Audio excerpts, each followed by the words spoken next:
Check this out. This is the Sony 28-70 f2 lens.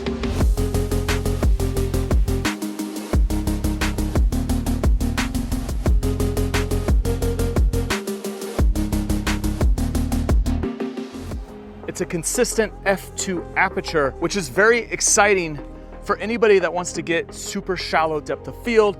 They want to have more of that cinematic look. On top of, this is a G Master lens. So this is a very impressive piece of glass. And in this video, what I want to test is, can this one zoom lens replace a series of prime lenses that I use in my documentary and client work? Because having one lens that can cover a range of focal lengths makes it so much easier to work with than having a bunch of different prime lenses and constantly switching out your lens when you want to change your focal length. So I've actually had this lens for the last couple weeks and I've been testing it in a variety of settings. And what I want to show you is some of the results that I've got using this lens, while also talking about how this lens can replace other lenses. So let's get into it. Right now I'm shooting on my 16-25 f2.8. Let's switch over to the 28-70 f2 and let's look at this footage while I talk about what this lens is all about. So right off the bat, this lens is 28-70 f2, and it's the first Sony lens that has this consistent f2 aperture. Now what that means is it can open up wider and gather more light and also create more separation with your background. If you're shooting on something like a 2.8, well, an f2 is one extra stop of light and it sits between a 2.8 and a 1.4. So a f1.4 has one more extra stop of light than an f2. So you're getting close to that f1.4 range, but on a zoom lens. And so what that means for me as a creator is that I can carry this one lens and have a range of lenses, like a 35mm, which I'm shooting on right now. Then I could also have a 50mm, I could have a 70mm, or I could open up to a 28mm and have a wider field of view. And having all of those lenses packed into a zoom lens where I could just make a quick adjustment allows me to just be a lot more flexible with this lens. And so when I'm shooting documentary style content or adventure style content, this one lens can basically be the only thing that I carry unless I want to have a wider option. Oftentimes I like to vlog, and when we go out to the 28 with this an arm stretch away, it's not as wide as I typically like to use. So this wouldn't be necessarily a vlog lens unless I have it on a tripod and I walk away from camera. But if I was to do like a walk and talk, I think I would pair this lens with my 16-25 f2.8, and then I have a lot of options all the way from 16 to 70. And because I shoot on the Sony A9 III, I have access to APS-C mode. So in this lens, I can go from a 28 all the way to a 70 f2. And when I use the APS-C crop mode, I have effectively a 105. And so you can see the difference side by side here. Here's the 28 versus here is the 70 with the APS-C mode cropped in. And this is the range you have with this one lens, all at an f2. Now, you might be asking, well, what are the trade-offs for having this lens? And there's a few. Size and weight is one thing that kind of makes this lens a little bit more limiting than if you were to use a set of primes. This lens is 918 grams and it sits about 3.75 inch by 5 5/8 inch. So it's kind of equivalent to like a 24-70 f2.8, kind of in that size range. But if you were to compare this to Canon's 28-70 f2, it's 11% smaller and 36% lighter. So it's actually improved upon Canon's version of this lens, made it smaller, lighter, and I think the footage you get out of it is pretty incredible.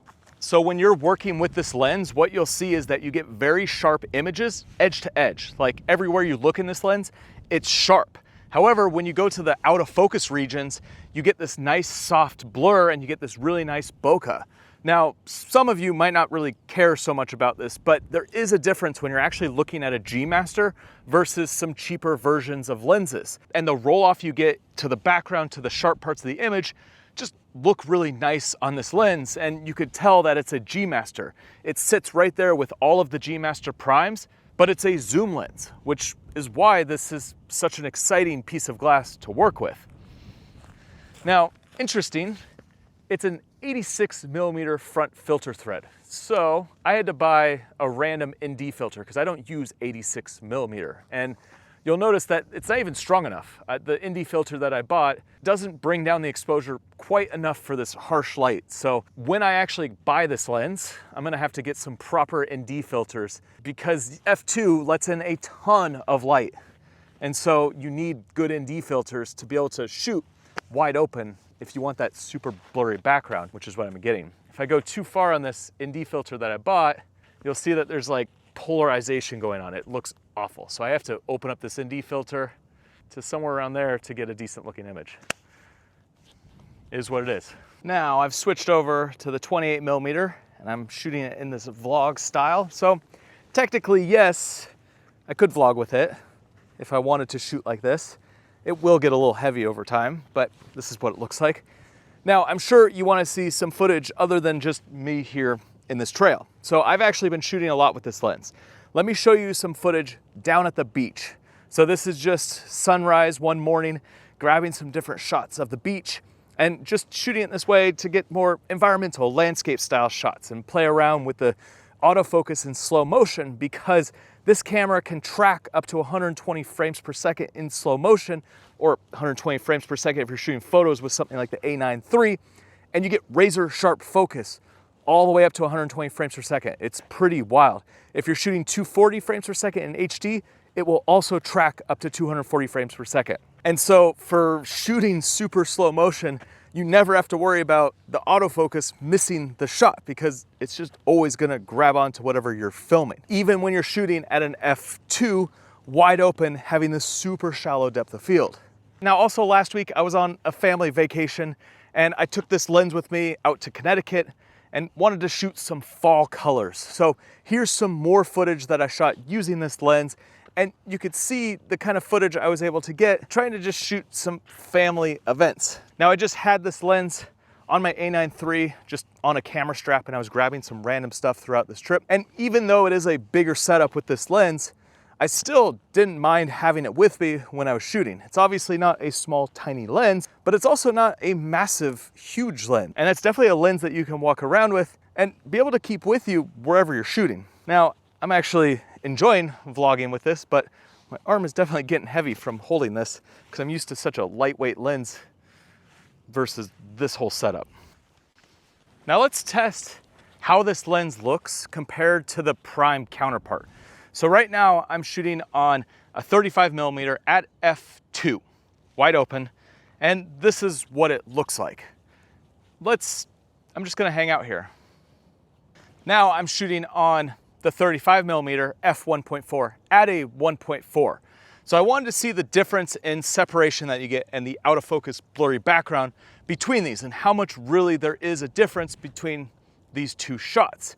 Now definitely putting this 35mm on after playing around with this 28-70, it is significantly smaller. Like the 35mm 1.4 is a tiny small lens in comparison to this 28-70 f2. However, it's one focal length. You only get a 35mm. And so you are more limited with using just this one lens versus having the whole focal range. So let's switch over and let's take a look at the difference between a 50mm. So now I've switched over to the 50mm on the 28-70 f2. So this is what it looks like shooting wide open at an f2 on 50mm. Now I'm shooting on the Sony 50mm G Master f1.4. So I'm gonna put these side by side so you can see the difference for this lens. Now, this lens, again, smaller, lighter, but you get a really nice look out of the 50mm 1.4. My go-to when I'm filming documentary style content, anything story driven where I wanna have more of a cinematic style, I typically live on the 35 and 50mm 1.4. So I'm always carrying these two lenses with me. The added benefit of the 28-70 f2 is now you get these two lenses, but you also get a 28mm all the way up to the 70mm. So you just have a lot more range with the lens, but the lens is larger, heavier, and it's also not a cheap lens. So the 28-70 f2 sits around $3,000. So it's definitely priced a lot higher, but that's because you're getting a G Master zoom with an f2 aperture.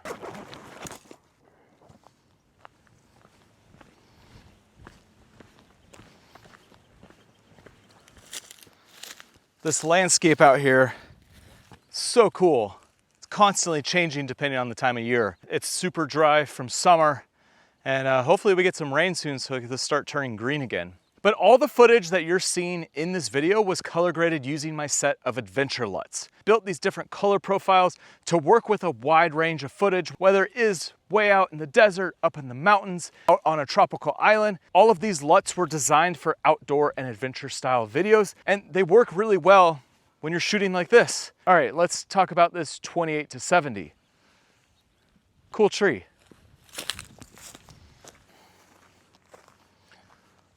Let's talk about some of the things you're gonna find on the lens itself. So the lens does extend slightly when you zoom. Now, it's not a huge extension, but it does move a little bit out. It's not a full internal zoom. Now, it also runs XD motors for autofocus, so you don't hear the autofocus at all. It's silent and it's fast. Now, you have all the things that you would expect from a G Master lens. You have two customizable buttons, one on the side, one on the top.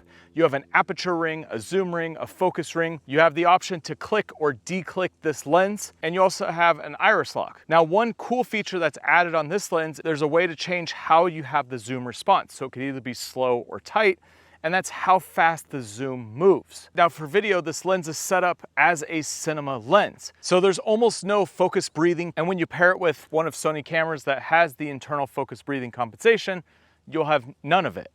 And the minimum focus distance is 14 inches, and that's across the entire zoom range.